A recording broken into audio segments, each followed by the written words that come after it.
Alright. After a long pause in December, here I am, continuing this game-making experiment to see if I can make something better than the junk that occasionally appears on the front page, like this. I don't even... Now, with original soundtrack!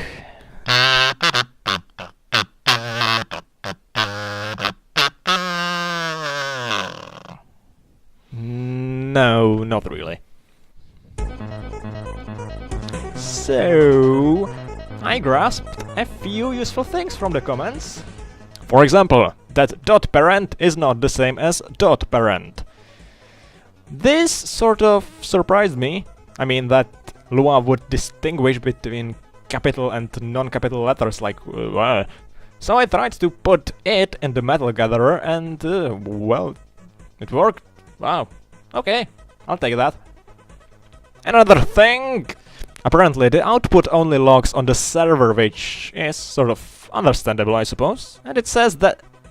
But... What? What?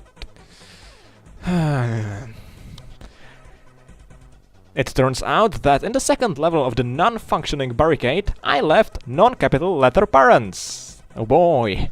Still, that would not explain why it actually worked online before. Well, of course that didn't help, like... Nothing can help this thing! Okay, there is a mistake at line 2 of the script. There isn't!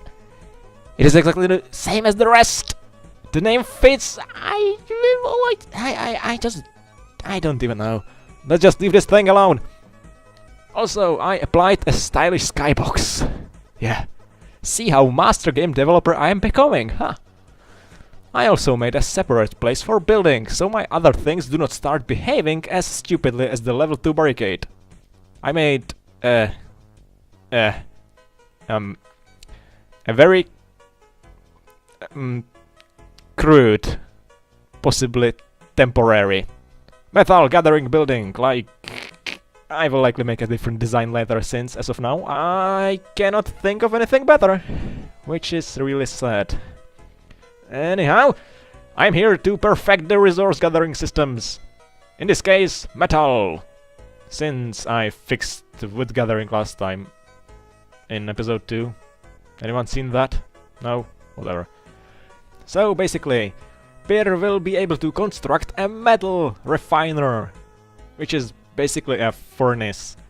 You will drop metal parts on one side, and a magical conveyor belt will push them through the purging fire of purging.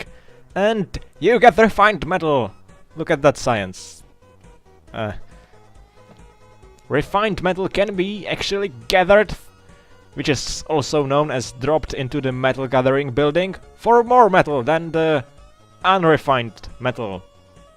If that makes any sense. So I was going to build that, and I knew just where to look for a thing that would be able of doing that. How could I know such thing?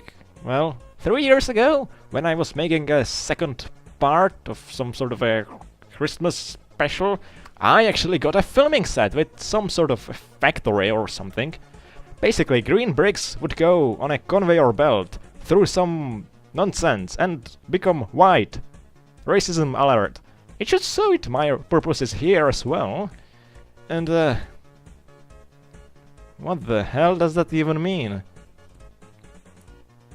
Whatever.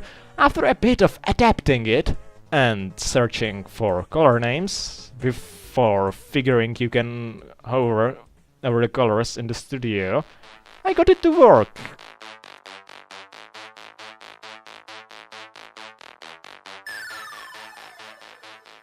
Well, except the name, which I shortly after fixed, and I got it to work completely. So I made a crude furnace. Ha! Look at that. I edited the furnace a little bit further to change the look, but apparently today the building skills are not with me. Then, one more thing I thought about. Descriptions. To actually let the player know what they are going to build. In the almighty free models, I found this fine sign sort of thing, and if you walk up to it, it will show you some GUI thingy. I can very well use that. So, onwards, picture editing, go!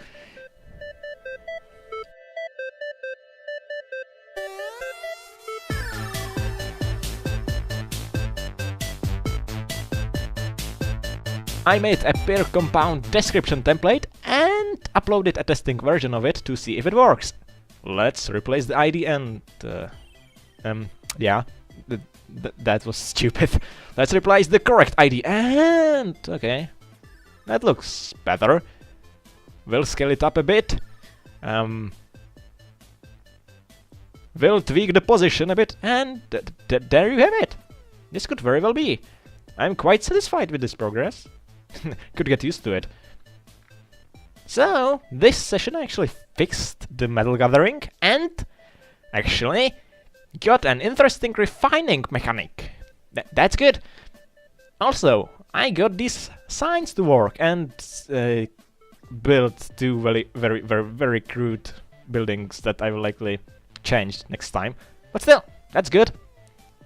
However, since I am getting back at this series after a month or so, this episode actually covers only 1 hour of development. You know, not to burn all my master game developer skills, huh?